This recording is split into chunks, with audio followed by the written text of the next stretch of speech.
सारे जग विच वसन वाले पंजाबियों की सेवा में हाज़र है जनाब तुहाडा सज्जन, तुहाडा बेली, तुहाडा मित्र, तुहाडा वीर, तुहाडा भरा ते माँ बोली पंजाबी का निक्का जिहा सेवक डॉक्टर MH बाबर। इलियास घुम्मन होरां दी किताब वंड दी किस्त नंबर 105 दे नाल ते अज इहदे शामिल है जी कहानी नंबर 67 का पहला हिस्सा। कहानी के लिखियार ने जसवंत सिंह कंवल ते कहानी है सड़दे जख्म। ते आओ फिर कहानी शुरू करने हैं। प्यारी भैन गुरमीत सहेली, दुख है कि एक पाठ दी नहीं, जिंदगी मौत की उड़ीक विच व्याकुल। जख्म हो डूंगे हो रहे हैं, रात वधदी जा रही है, साड़ा जीवन का एहसास भी चट गया है। समा ते कुदरत रल के होनियां वरतांदे हन जां मुखी सरदार अपनियां गरजां पूरन लई। काले ते गोरे पॉलीटिशनां ने रल के पंजाब की चट्टान वर्गी हैसीयत नूं पुड़ां विच चीर दिता अते मासूम जिन जिंदगी तों अनाज के कमज़ोर दाणियां वांग बेदर्दी नाल पी छुटिया। एक पॉलीटिशन चाहे किसी भी अज़म का कायल होवे, अपना इरादा मुनक्ता ते ठोसन लई गिद्दड़ तो भगियाड़ बन जाता है। मैं अपना रोना चिट्ठी के मुढ़ विच ही शुरू कर दिता, पर गुरमीत मेरे कोल रोण तो बिना है ही कुछ नहीं। सगों वाहेगुरू का लख शुक्र करदी हाँ जिस अज चिट्ठी लिखण का मौका दिता है। भला होवे विचारी रहमों दा जिस कागज़ कलम दुआत अते लिफाफे का बंदोबस्त किया है। उस कुरान की कसम खाधी है कि लैटर बक्स विच भी पा आवांगी।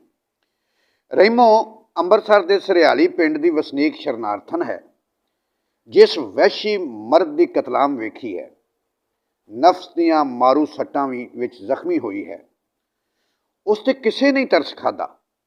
उसका अपना दिल ही दुरशा ते रोया ते पसीजिया। दित्तियां दी अन्नी कतलाम ने औरत नूं औरत का हमदर्द बना दिता। रहमो जानती है कि एक मजबूर बला हमदर्दी की किन्नी भुखी हुंदी है, क्योंकि उस लाचार होकर वेख लिया है। अगे भी लिखण के कई मौके मिले सन, पर एक लम्मा समा मैं सही होश वालों भौरी रही। मारू जुलम के मूँह जोर वगदे हड़ विच मेरा दिमाग बौंदल गया सी।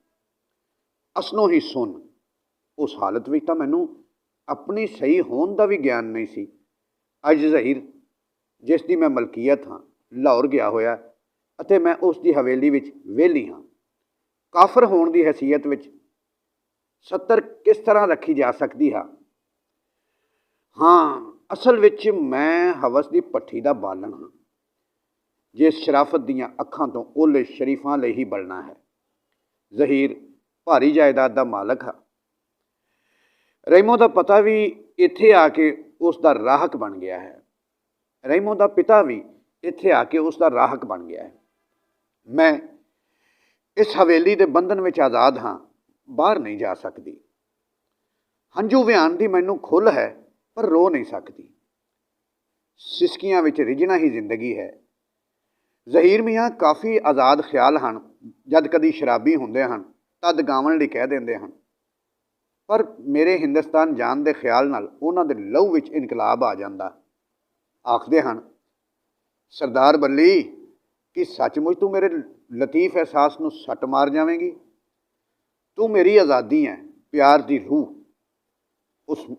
उस मेरा राजिंदर तो सरदार बेगम ना रख लिया है। नाम बदल देने नाल मजहब बदल जाने की तसल्ली हो जाती है। गैर मजहबी होने का एहसास दिमाग में उबलता जहर बनया रहिंदा है। वो सुभाਅ दे थोड़े जिद्दी हैं, पर दिल दे नरम ते हमदर्द हैं। एक बार सरूर विच मैनूं पुछया, तेरा हिंदुस्तान जाण नूं जी करदा है?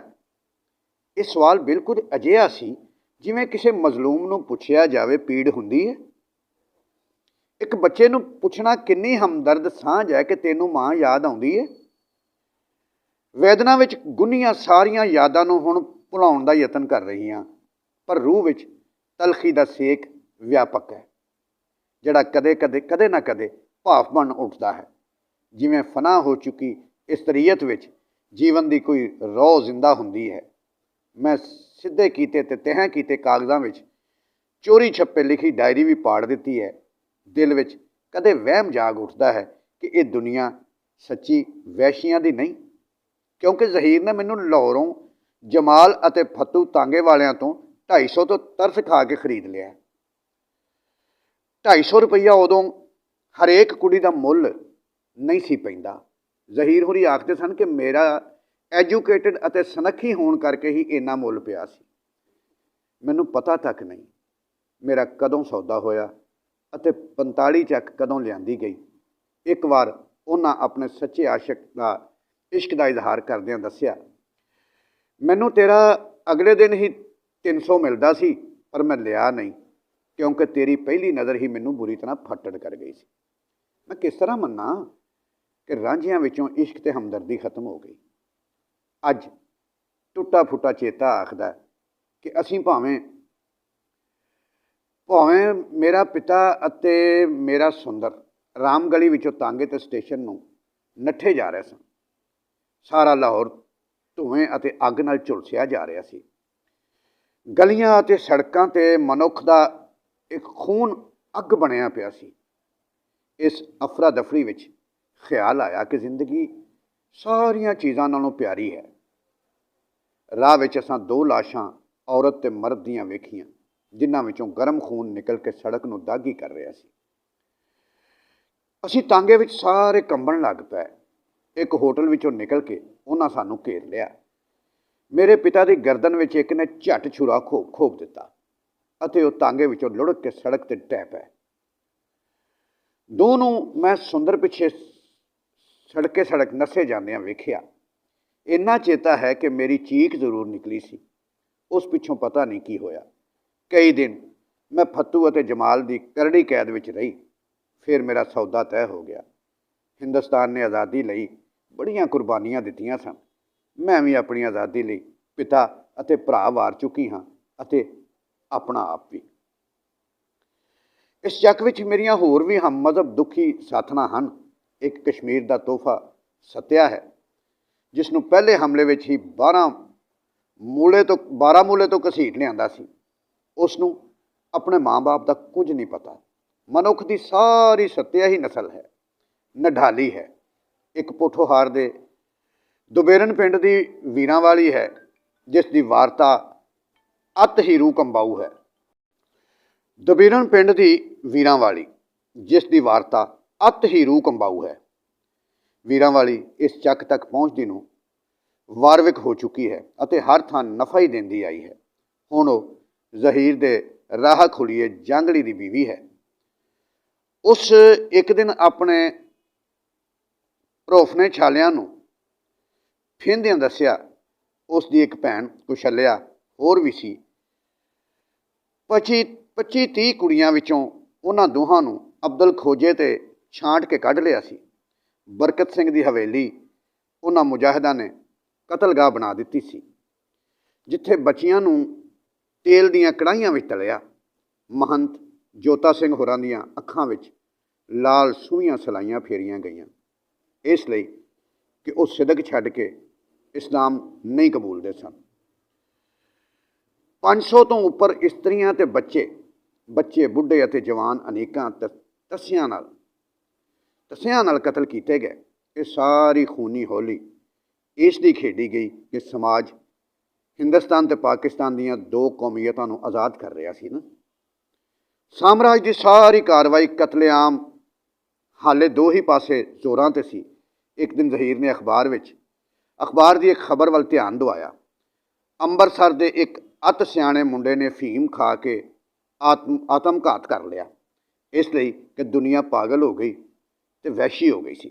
ਇਸਤਰੀਆਂ, ਬੱਚੀਆਂ ਅਤੇ ਬੁੱਢਿਆਂ ਨੂੰ ਤੇਗ ਦੀ ਧਾਰ ਲੰਘਾ ਕੇ ਹਲਾਕੂ ਅਤੇ ਚੰਗੇਜ਼ ਨੂੰ ਵੀ ਸ਼ਰਮਿੰਦਾ ਕਰ ਦਿੱਤਾ। ਇਹ ਨੌਜਵਾਨ ਰਾਇਸ਼ਟ ਕਰਕੇ ਅੰਮ੍ਰਿਤਸਰ ਦੀ ਸਿਆਣੀ ਸੁਸਾਇਟੀ ਵਿੱਚ ਪਰਸੁੱਧ ਸੀ। ਮੈਨੂੰ ਖਬਰ ਪੜ੍ਹ ਕੇ ਅਫਸੋਸ ਹੀ ਹੋਇਆ। ਉਸ ਨੌਜਵਾਨ ਨੂੰ ਵੀ ਚਾਹੀਦਾ ਸੀ ਉਹ ਵੀ ਕਾਤਲਾਂ ਅਤੇ ਲੁਟੇਰਿਆਂ ਦੀ ਧਾੜ ਵਿੱਚ ਸ਼ਾਮਲ ਹੋ ਜਾਂਦਾ, ਰੱਜ ਕੇ ਲੁੱਟਮਾਰ ਕਰਦਾ। ਉਸ ਦੇ ਦੇਸ਼ ਵਿੱਚ ਵੀ ਔਰਤਾਂ ਰੁਲ ਹੀ ਗਈਆਂ ਸਨ, ਉਹ ਵੀ ਉਹਨਾਂ ਦਾ ਵਪਾਰ ਕਰਦਾ। ਇੱਕ ਅੱਧ ਦਾ ਧਰਮ ਤੋੜ ਕੇ ਉਸ ਨਾਲ ਸ਼ਾਦੀ ਕਰਵਾਉਂਦਾ ਅਤੇ ਆਪਣੇ ਆਪ ਨੂੰ ਆਜ਼ਾਦ ਹਿੰਦੁਸਤਾਨੀ ਦੇ ਸੋਏ ਮਾਣ ਨਾਲ ਉੱਚਾ ਸਮਝਦਾ। ਆਤਮਘਾਤ ਕਰਕੇ ਉਸਨੇ ਕੀ ਲੈ ਲਿਆ? ਜਵਾਨੀ ਗਵਾ ਲਈ ਅਤੇ ਆਜ਼ਾਦੀ ਦੇ ਸਾਰੇ ਸੁੱਖਾਂ ਤੋਂ ਵਾਂਝਾ ਰਹਿ ਗਿਆ। ਜਿਹੜੀ ਭੁੱਖੇ ਹਿੰਦੁਸਤਾਨੀਆਂ ਨੂੰ ਕਈ ਸਦੀਆਂ ਪਿੱਛੋਂ ਮਸੀਂ ਮਿਲੀ ਸੀ। ਇਸ ਚੱਕ ਵਿੱਚ ਕਸ਼ਮੀਰ ਹੈ, ਪੋਠੋਹਾਰ ਹੈ, ਮਾਝਾ ਹੈ, ਫਿਰੋਜ਼ਪੁਰ ਦੇ ਸ਼ਰਨਾਰਥੀ, ਪੁਰਾਣੀ ਬਾਰ, ਥੋੜ੍ਹੀ ਦਿੱਲੀ ਵੀ ਆਰਲੀ ਹੈ।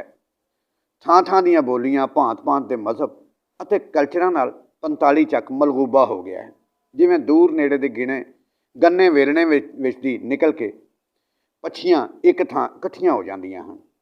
ਤੇ ਲਓ ਬੇਲੀਓ, ਐਸੀ ਵੰਡ ਦੀ ਕਿਸ਼ਤ ਨੰਬਰ 105 ਦਾ